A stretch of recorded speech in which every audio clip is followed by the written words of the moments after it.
You're tuned into Mr. Movie UK, and this is my top 5 box office flops of 2016 so far. With a budget of $28 million, Pride and Prejudice and Zombies was expected to open at $12 million. It was dead on arrival with only 5.5, placing it 6th for the weekend, led by Kung Fu Panda 3. It then saw a second frame decline of 51% to 2.5 million and promptly lost most of its theatre count. It lost 2,500 theatres going into the third frame, which is the third biggest drop since Meet Dave and Jonah Hex. Sony stopped reporting the box office numbers after only 4 weeks with a recoup of just under 11 million. Talk about The Walking Dead. Zoolander 2 was financed by Paramount for just north of $50 million, and this belated sequel set the record for most online views of a comedy trailer with 52.2 million views in its first week. With everything looking up, Paramount invested in the worldwide marketing blitz and scheduled for the pick to be released over the competitive Valentine's Day frame against Deadpool and How to Be Single. Awareness was very high for the movie, and it was tracking for an opening of about 25 million, but atrocious reviews from both critics and audiences brought it far below its estimates, with just under 14 million in 3,500 theatres.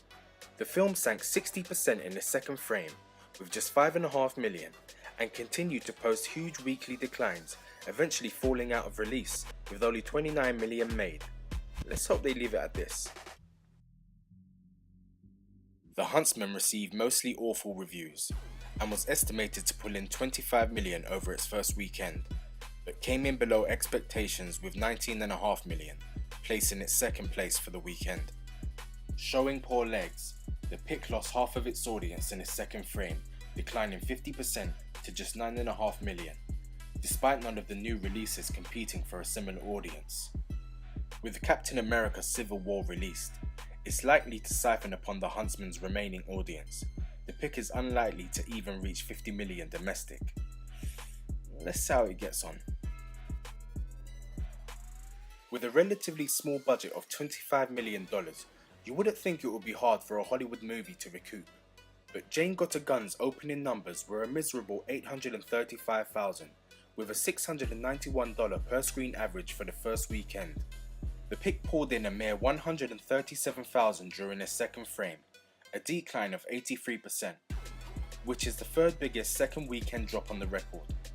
Jane was pulled from 8 theatres going into its third frame, and grossed over $2,740, and closed after 4 weeks with just 1.5 million made.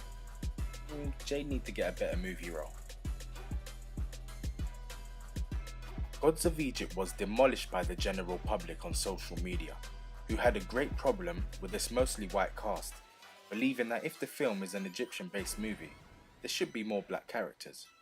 Atrocious reviews certainly didn't help the bad buzz, and predictably, Gods of Egypt flopped with just over 14 million made in its first weekend, recouping just a fraction of the $140 million budget spent on the film. Even actor Gerard Butler distanced himself from the movie, who had the film London Has Fallen opening the following weekend, and only chose to promote that sequel through social media. Thank you for watching. Please like, subscribe, and leave a comment in the comment box.